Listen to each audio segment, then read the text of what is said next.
Video பார்க்குற எல்லாருக்கும் வணக்கம் நண்பா. இது உங்கள் ரெஸ்லிங் தமிழ். நான் உங்கள் ரகுமான். இன்றைக்கி நம்ம சேனலில் ஒரு சில இன்ட்ரெஸ்டிங்கான ரெஸ்லிங் நியூஸ் அப்டேட்டை பற்றி தான் பார்க்க போகிறோம். அதுக்கு முன்னாடி நீங்கள் சேனலுக்கு ஃபஸ்ட் டைம் வந்துருக்கீங்கன்னா மறக்காமல் சப்ஸ்கிரைப் பண்ணி பெல் ஐக்கானை கிளிக் பண்ணி வச்சுக்கோங்க. தினமும் இப்போ ரெஸ்லிங் செய்ய தமிழை தெரிஞ்சுக்கோங்க. முதல் செய்தி நம்ம எதை பற்றி பார்க்க போகிறோம் அப்படின்னு கேட்டிங்கன்னா, நீங்கள் எல்லாருமே இப்போ நடந்து முடிஞ்ச ராயல் ரம்பிளை பார்த்துருப்பீங்க. அந்த ராயல் ரம்பிளில் பார்த்தீங்கன்னா அந்த ராயல் ரம்பிளில் கெவின் ஓவன்ஸ்கிட்ட பயங்கரமாக கோடி ரோட்ஸ் வந்து அடி வாங்கியிருப்பார். ஸோ அதில் கோடி ரோட்ஸுக்கு இன்ஜுரி ஆயிடுச்சு அப்படிங்கிற மாதிரி நமக்கு ஒரு சில தகவல்கள் கிடச்சிருந்தது. இப்போது கோடி ரோட்ஸோட இன்ஜுரிக்கு என்ன ஆச்சு அப்படிங்கிறத பற்றி கோடி ரோட்ஸே சொல்லிட்டாரு. ஸோ இவருக்கு வந்து ஏற்பட்டிருக்கிறது மசில்ஸ் இன்ஜுரி மற்றும் ஒரு சில சின்ன சின்ன இன்ஜுரி தான், சுளுக்கு அந்த மாதிரி குட்டி குட்டி இன்ஜுரி தானா. ஸோ அந்த இன்ஜுரிக்கு ரெஸ்ட் எடுத்தாலே போதும், நீங்கள் ரெக்கவரி ஆகலாம் அப்படிங்கிற மாதிரி சொன்னதுனால கோடி ரோட்ஸ் தன்னுடைய இன்ஜுரிக்கான ரெக்கவரி ரெஸ்ட்டை ஆஃப்டர் ரெஸ்ல்மேனியாவில் எடுக்க போகிறாராம். அதாவது நம்ம செத் ரோலன்ஸ் எப்படி சின்ன சின்ன இன்ஜுரிக்கு கொஞ்சம் ரெஸ்ட் எடுத்துட்டு அதுக்கப்புறமா பார்த்தீங்கன்னா ரெஸ்ல்மேனியாவில் சண்டை போட வந்தாரோ, அதே மாதிரி இப்போ கோடி ரோட்ஸ் வந்து ஃபைட்டிங் பண்ணிவிட்டு ரெஸ்ட் எடுத்துகிட்டு அதுக்கப்புறமா ரெஸ்ல்மேனியாக்கு அப்புறமா ஒரு பிரேக் எடுக்க போகிறாராம். இப்போது கோடி ரோட்ஸ் இருக்கிறார்ல, இந்த வாரம் நடந்து முடிஞ்ச ஃப்ரைடே நைட்ஸ் மட்டும் இல்லை, நான் வந்து ரோட் டு ரெஸ்ல்மேனியா வரைக்கும் கண்டினியூவாக சண்டை போடுவேன் அப்படிங்கிற மாதிரியே சொல்லிட்டாரு. ஸோ கோடி ரோட்ஸுக்கு இன்ஜுரி எதுவுமே இல்லை, டைட்டிலை வெக்கேட் பண்ணுவார் அப்படிங்கிற செய்திக்கு விளக்கமாக அவரே ஒரு விஷயத்தை சொல்லிட்டாரு. நான் டைட்டிலை வெக்கேட் பண்ண மாட்டேன், எப்படிப்பட்ட இன்ஜுரினாலும் பரவாயில்ல, இது என்னுடைய கெரியர் மூமெண்ட், இதில் நான் வந்து இன்ஜுரி ஆனாலும் அந்த இன்ஜுரியை கூடயே சேர்த்து சண்டை போடுவேன் அப்படிங்கிற மாதிரி சொல்லிட்டாரு. ஸோ நம்ம கோடி ரோட்ஸுக்கு எதுவுமே இல்லை. அவருடைய ஃபேன்ஸ் யாராவது கோடி ரோட்ஸுக்கு இன்ஜுரி ஆகிட்டு என்ன ஆச்சு அப்படிங்கிற மாதிரி கஷ்டப்படுவீங்களா, அதுக்காக இந்த அப்டேட்டை நான் சொன்னேன். அது மட்டும் இல்லாமல் இன்றைக்கி ஜாக்கப் ஃபேட்டு ஒரு அமர்க்காலமான சம்பவத்தை கோடி ரோட்ஸை பார்த்து சொல்லியிருப்பார். உன்கிட்ட இருக்கிற டைட்டில் வந்து ஏன் டைட்டில், ஸோ சிங்கிள் புஷ்ஷுக்காக பார்த்தீங்கன்னா ஜே ஊசோ வந்து துடித்த மாதிரி இப்போது ஜாக்கப் ஃபேட்டும் துடிக்கிறாரு. கோடி ரோட்ஸ் உன்கிட்ட இருக்கிற டைட்டில் எனக்குடையது, என் ஃபேமிலியில் இருக்கிற ஜே ஊசோனால அந்த டைட்டிலை பிடுங்க முடியாது, என்னால் மட்டும் தான் பிடுங்க முடியும், அதுக்கு நான் ஏதாவது ஒரு காரணத்தை தேடிட்டு இருந்தேன், அதுக்கான காரணம் எலிமினேஷன் சேம்பர் தான் அப்படிங்கிற மாதிரி சொல்லியிருக்காரு. எஸ், நம்ம ஜாக்கப் ஃபேட்டுக்கு ஒரு கோல்டன் ஆப்பர்ச்சுனிட்டி கிடச்சிருக்குது. எலிமினேஷன் சேம்பர் குவாலிஃபைல இவரும் இருக்கிறாரு. இந்த மேட்ச் எப்போ ப்ரோ நடக்குதுன்னு கேட்டிங்கன்னா அதையும் ஸ்மாக்டவுன்லேயே சொல்லியிருக்கிறாங்க. அடுத்த வாரம் நடக்க போகிற ஃப்ரைடே நைட்ஸ் மட்டும் இல்லை, ஜாக்கப் ஃபேட்டு அன்டிஸ்பியூட்டட் யூனிவர்சல் சாம்பியன்ஷிப்பாக மோதுற ஒரு அரிய வாய்ப்பு எலிமினேஷன் சேம்பர் மூலிமா கிடைக்கும். அதுக்கான ஒரு குவாலிஃபையாக பார்த்தீங்கன்னா பிரான் ஸ்ட்ரோமன் மற்றும் டேமியன் ப்ரீஸை எதிர்த்து மோத போகிறாரு. இது ஒரு ஹையர் தன் மேட்ச்சு. நான் ஏன் அப்படின்னு சொல்கிறேன்னு உங்களுக்கு நல்லாவே தெரிஞ்சிருக்கும். ஏன்னா Damian Priest and Braun Strowman ரெண்டு பெரிய தலைகள் கூட சேர்ந்து ஜாக்கப் ஃபேட்டு அப்படிங்கிற மூணாவது பெரிய தலையும் மோதுது. இந்த மேட்ச் நெக்ஸ்ட் வீக் பார்த்தீங்கன்னா கண்டிப்பாக main event of the SmackDown நடக்க வாய்ப்பு இருக்குது. அது மட்டும் இல்லாமல் இது ஒரு ஹிஸ்டரிக்கல் மிராக்கல் மூமெண்ட்டையும் கிரியேட் பண்ண போகுது. ஏன்னா மான்ஸ்டர் வெர்சஸ் ஹெவி வெயிட் ரெஸ்லருக்குள்ள நெக்ஸ்ட் வீக் மேட்ச் நடக்க போகுது. கண்டிப்பாக இது ஒரு மூமெண்ட்டை கிரியேட் பண்ணணும்னு சொல்லிட்டு எதிர்பார்க்கலாம். ட்ரிபிள் ஹெச் வந்து WWE நல்லா தான் கொண்டு போகிறாரு, பட் இருந்தாலும் அவர் மேலே சில விஷயங்களை குத்த சொல்ல முடியாது. அதே மாதிரி தான் இன்றைக்கி நிறைய WWE சூப்பர் ஸ்டார்ஸை ரிலீஸ் பண்ணியிருக்கிறாங்க. இவர் வந்து ஒரு எக்ஸிக்யூட்டிவ் டைரக்டர், இவர் இன்னொன்று WWE ஒரு சீஃப் ஆஃபீஸர் அப்படின்னு சொல்லலாம். ஆனால் WWE டோட்டல் கண்ட்ரோலும் இவர்கிட்ட இருக்கானா கேட்டிங்கன்னா இல்லை. ஏன்னா ஒரு சில விஷயங்களை டிகேஓ குரூப்புக்கிட்ட கேட்டு தான் பண்ணணும். இவர் தான் பாஸ் அப்படின்னு சொல்ல முடியாதுல்ல, பட் டிகேஓ குரூப் தானே பாஸ். அந்த வகையில் தேவையில்லாத ரெஸ்லர்ஸ், தேவையில்லாமல் சம்பளம் கொடுத்துக்கிட்டு அவங்களுக்கு ஃப்யூச்சர் பிளான் கூட இல்லாமல் சும்மா வச்சுக்கிட்டு இருந்தோம்ல இப்போ பேரன் கேர்பன் மாதிரி, அப்படிப்பட்ட ரெஸ்லர்ஸை திடீர்னு பார்த்தீங்கன்னா WWE வந்து ரிலீஸ் பண்ணியிருக்கிறாங்க. அவங்க யாரெல்லாம் அப்படிங்கிறத பற்றி பார்க்கலாம். ஆத்தர் ஆஃப் தி பின் அப்படிங்கிற டீமை பற்றி உங்களுக்கு தெரியும். ஸோ அந்த டீம் மற்றும் அந்த ஹால் ஆஃப் ஃபேமர் தாத்தா அவரையும் சேர்த்தே பார்த்தீங்கன்னா ரிலீஸ் பண்ணியிருக்கிறாங்க. இவங்க 3 பேரும் போன வருடம் தான் பார்த்தீங்கன்னா WWE ரிட்டர்ன் ஆனாங்க.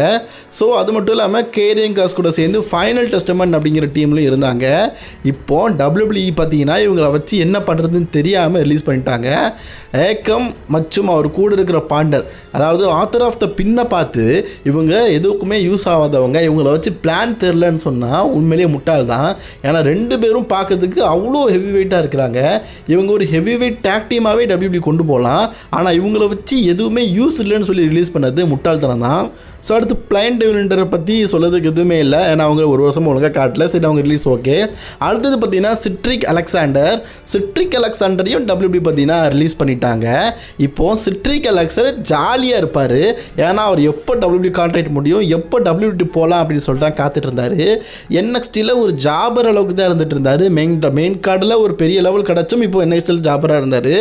ஏன் இதுக்கப்புறம் இவருக்கு ஒரு நல்ல காரணம் சொல்கிறேன்னா, இவர் முன்னாடி இருந்த ஹேட் பிஸ்னஸ் டீம் இப்போ AEWல ஹேட் சென்ட்ரிக்கல் அப்படிங்கிற ஒரு டீமில் பார்த்தீங்கன்னா ஃபார்ம் ஆகிருக்குது. அதில் இவர் கூட இருந்த செல்டன் பெஞ்சமின், MVP மற்றும் பாபி லாஸ்லி 3 பேரும் சேர்ந்து AEWல ஒரு டாமினேட் ஒரு ஃபேக்ஷனாக இருக்கிறாங்க. இப்போ இந்த டீமில் குறையிற ஒரே ஒரு ஆளுன்னு கேட்டிங்கன்னா சிட்ரிக் அலெக்சாண்டர் தான். இப்போ அவர் WWE இருந்து ஆட்டோமேட்டிக்காக ரிலீஸ் பண்ணதுனால டேரெக்டாக இந்த டீமில் போய் ஜாயின் பண்ணிடுவார். ரொம்ப சந்தோஷமாக இருப்பாருங்க. ஏன்னா அந்த டீமுக்கே AEW பார்த்தீங்கன்னா 120 கோடி ரூபா சம்பளம் கொடுக்குறாங்களாம். அப்போது இவரும் சேரும்போது இவருக்கு ஒரு நல்ல சேலரி கிடைக்கும்ல. அடுத்தது இதில் முக்கியமாக யாரை பார்க்கலாம், சோனியா டிவலையும் WWE ரிலீஸ் பண்ணிட்டாங்க. சோனியா டிவலை வச்சு இந்த பிளான் இல்லைன்னு சொல்லிட்டாங்க. சோனியா டிவலை வச்சு ஒரு டீமே இருக்குது.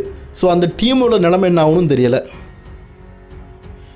இன்றைக்கி ஸ்மாக்டவுனில் ரசிகர்கள் பெரிய லெவலில் எக்ஸ்பெக்ட் பண்ணது கண்டிப்பாக வந்து ஷார்லட் ஃப்ளேர் வந்து வருவாங்க. அவங்களோட ட்ரெஸ்ஸிங் ஸ்டைலை சொல்லணுமே, வாவ் பாட்டியம்மா மாதிரியே இல்லைங்க. நீங்கள் பார்க்கறதுக்கு கொஞ்சம் வித்தியாசமான பாட்டியம்மாவாக இருந்தீங்க. ஷார்லட் ஃப்ளேருக்கு வயசாகிட்டேங்கிறது நல்லாவே தெரியுது. ஆனால் அவங்க கிட்ட இருந்தாங்களே டிஃபினி, ஐயோ சின்ன வீட்டு ஷார்லட்டை பார்த்த மாதிரியே இருக்குங்க. 2 பேரும் பார்க்கும்போது அக்கா தங்கச்சி மாதிரி தான் இருக்கிறாங்கல்ல, எனக்கு அப்படி தோணுது. சாரி, ஒரு அக்கா தங்கச்சின்னு சொல்லலாம். ஓகே, இப்போது ஒரு ட்விஸ்ட்டை WWE கொடுத்துருக்காங்க. என்னென்னா, இவங்களுக்குள்ள அஃபிஷியலி இப்போ மேட்சை கன்ஃபார்ம் பண்ணுவாங்கன்னு பார்த்தா அதுக்கு முன்னாடி நயா ஜாக்ஸ் சொல்கிறாங்க, நான் வந்து உமன் சாம்பியன்ஷிப்புக்காக வந்து டிஃபினி கூட மோதணும் அப்படின்னு. இதனால் WWE பார்த்தீங்கன்னா நெக்ஸ்ட் வீக் நடக்க போகிற ஸ்மாக்டவுன்லேயே இவங்க 2 பேருக்குள்ள ஒரு மேட்சை கன்ஃபார்ம் பண்ணிட்டாங்க. ஸோ நெக்ஸ்ட் வீக் தான் ஷார்லோட்டோடைய முடிவு என்ன அப்படிங்கிறது தெரிய போகுது. மேபி நெக்ஸ்ட் வீக் வந்து டிஃபினி வந்து பீட் பண்ணதுக்கு வாய்ப்பு இருக்குது. நயா ஜாக்ஸை க்ளீனாக பீட் பண்ணதுக்கப்புறமா அந்த இடத்துக்கு பார்த்தீங்கன்னா திடீர்னு சர்ப்ரைஸ் டிஸ்ட்னா வந்து ஷார்லட் ஃப்ளேயர், நான் தான் உன்னை ரெஸ்ல்மேனியாவில் சேலஞ்ச் பண்ணலன்னு சொல்லலாம். ரியா ரிப்ளே விசி ஷார்லட் ஃப்ளேருக்கு ஃபேன்ஸ் பற்றியில் ஹைப் இருக்கலாம். ஆனால் ஃபேன்ஸோடைய ஃபேவரட்டபிள் மேட்சாக டிஃபினிக்கும் ஷார்லட் ஃப்ளேருக்கு தான் எதிர்பார்க்குறாங்க. ஸோ அதனால் நெக்ஸ்ட் வீக் இந்த மேட்ச் நடக்கிறதுக்கு தான் பாசிபிலிட்டி அதிகமாக இருக்குது. ஸோ நயா ஜாக்ஸுக்கு நெக்ஸ்ட் வீக் பார்த்தீங்கன்னா ஒரு கோல்டன் ஆப்பர்ச்சுனிட்டியாக ஒரு அரிய வாய்ப்பு கிடச்சிருக்குன்னே சொல்லலாம். அடுத்த செய்தி என்ன கேட்டிங்கன்னா, அலெக்சா பில்ஸ் வந்து இன்றைக்கி ஸ்மாக்டவுனுக்கு ரிட்டர்ன் ஆகிட்டாங்க. ஸோ சொன்ன மாதிரியே இன்றைக்கி எலிமினேஷன் சாம்பருடைய குவாலிஃபை மேட்ச்லேயும் பங்கெடுத்துருந்தாங்க. கேண்டிஸில் இருக்குது அகேன்ஸ்டாக மோதுனா அலெக்சா பில்ஸ் வந்து ரொம்பவே க்ளீனாக பார்த்தீங்கன்னா இந்த மேட்ச்சில் வெற்றி பெற்றுட்டாங்க. எலிமினேஷன் சாம்பருடைய அடுத்த குவாலிஃபர் ஆகிட்டாங்க. இந்த மேட்ச்சில் நீங்கள் கவனிச்சிங்களா அப்படின்னு தெரில, அடிக்கடி இந்த மேட்ச்சில் வந்து ஒயிட்டோடைய ஒரு சின்ன நார்மல் காட்டியிருந்தாங்க. அதாவது ஒயிட் 6 எங்கே போனாங்க என்னானாங்க அப்படின்னு தலை ஃபேன்ஸ் தெரியாமல் இருக்கிறாங்க. இப்போ அவங்க ஸ்மாக்டவுனில் தான் இருக்கிறாங்க. அவங்களுக்கான அடுத்த ஸ்டோரியாக மூவ் பண்ணிட்டாங்க. அந்த வகையில் தான் இன்றைக்கி அலெக்சா பில்ஸோடைய ப்ரோமோவில் இப்படி ஒயிட் 6 சின்ன இதை காட்டியிருந்தாங்க. கூடிய சீக்கிரம் அலெக்சா பில்ஸ் வந்து ஒயிட் 6 ஜாயின் ஆவாங்க அப்படின்னு சொல்லி எதிர்பார்க்கலாம். நீங்கள் நிறைய பேர் கேட்டீங்க, அதே ஆன்சரை தான் நானும் சொல்கிறேன். அதாவது ஒயிட் 6 இப்போ சும்மா தான் இருக்குது. அலெக்சா பில்ஸ் சேர்ந்தால் மட்டும் என்ன கிழிச்சிட போகிறானுங்க. இன்றைக்கி ஃபேன்ஸ் மத்தியில் ஜே ஊசோ வந்து கோடி ரோட்ஸை தேர்ந்தெடுத்துருவாரோ அப்படிங்கிற ஒரு பயம் இருந்துதான். பட் ஆனால் WWE வந்து இன்டைரக்ட்லி ஒரு விஷயத்த சொல்லிட்டாங்க. அதாவது அடிக்கடி பார்த்தீங்கன்னா கோடி ரோட்ஸோடைய டைட்டிலை பார்த்து ஜே ஊசோ வந்து ஆசைப்படுற மாதிரி காட்டியிருக்கலாம். ஆனால் இன்றைக்கி வந்து ஓன் டைட்டிலை விட குந்தருடைய ரேஜினை தான் முடிக்கணும். ஏன்னா உன் கூட மோதினதை விட குந்தர் கூட எக்கச்சக்க மோதி இருக்கிறேன், அதிலலாம் நான் தோற்று போயிருக்கிறேன். ஸோ அதனால் குந்தரை தான் நான் வீழ்த்தணும். நம்ம 2 பேரும் டேக் டீம் பார்ட்னர். ஸோ ரெஸ்ல்மேனியாவில் நீயும் நானும் மோததை நான் விரும்பலை, நீயும் சாம்பியனா நானும் சாம்பியனாக இருக்க தான் விரும்புகிறேன் அப்படிங்கிற மாதிரி ஜே ஊசோ சொல்லியிருப்பார். ஸோ ஃபேன்ஸோட ஆசை நிறைவேற போகுது. என்னப்பா ஆசை அப்படின்னு கேட்டிங்கன்னா, இப்போது ஒரு தடை முடிஞ்சிருச்சு.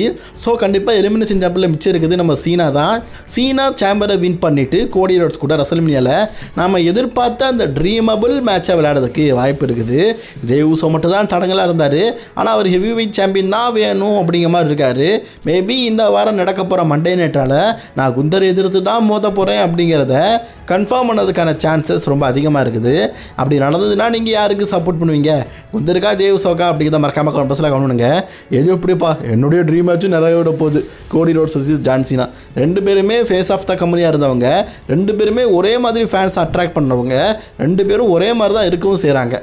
ஸோ வெயிட் பண்ணி பார்க்கலாம் நெக்ஸ்ட் வீக் யார் தான் இந்த மேட்ச்சில் வெற்றி பெற்று கொடி நாட்ட போகிறாங்க அப்படிங்கிறத நெக்ஸ்ட் வீக் வரைக்கும் வெயிட் பண்ணி பார்க்கலாம்.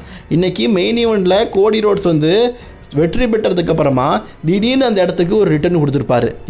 சோலோ சிக்காவா ஒரு 2 வாரமாக பார்த்தீங்கன்னா ஃப்ரைடே நைட் ஸ்மாக்டவுனுக்கு வரல. ஸோ WWE பார்த்தீங்கன்னா அவரோட ரிட்டனாக கொஞ்சம் தாமதப்படுத்துவாங்கன்னு நினச்சோம். ஆனால் இந்த வாரம் நடந்த ஸ்மாக்டவுனில் சர்ப்ரைஸ் ரிட்டனாக பார்த்தீங்கன்னா எண்டிங்கில் சோலோ சிக்கா வந்தது ஃபேன்ஸ் பல பேருக்கு பிடிச்சிருந்தது. ஈவன் ரோமன் ரெயின்ஸை ஃபேன்ஸ் எந்த அளவுக்கு மிஸ் பண்ணாங்களோ அதே அளவுக்கு சோலோ சிக்காவையும் பல பேர் மிஸ் பண்ணியிருக்கிறாங்க. இன்றைக்கி சோலோ சிக்காவை ரிட்டன் ஆனதுக்கப்புறமா மெனி ஃபேன்ஸ் சந்தோஷமும் பட்டிருக்காங்க அப்படிங்கிற மாதிரி சொல்கிறாங்க. என் கமெண்ட் பாக்ஸில் கூட பார்த்தீங்கன்னா சோலோ சிக்காவை அண்டாவையா அப்படின்னு சொல்லிட்டு பல பேர் பார்த்தீங்கன்னா புகழ்ச்சியாரமாக புகழ்ந்து தள்ளுவீங்க. அப்படிப்பட்ட சோலோ சிக்காவா மீண்டும் ரிட்டர்ன் ஆகிட்டார். So time is load. மீண்டும் அன்டிஸ்பியூட்டட் யூனிவர்சல் சாம்பியனை அட்டாக் பண்ணியிருக்காரு. மீண்டும் டைட்டில் வேணும்னு ஆசைப்படுறாரா என்ன ஏதுன்னு தெரில. ஸோ அதுக்கான விஷயங்களை கொஞ்ச நாள் வெயிட் பண்ணி பார்க்கலாம். அண்ட் தொடர்ந்து இணைந்திருங்கள் ரெஸ்லிங் கிங் தமிழுடன்.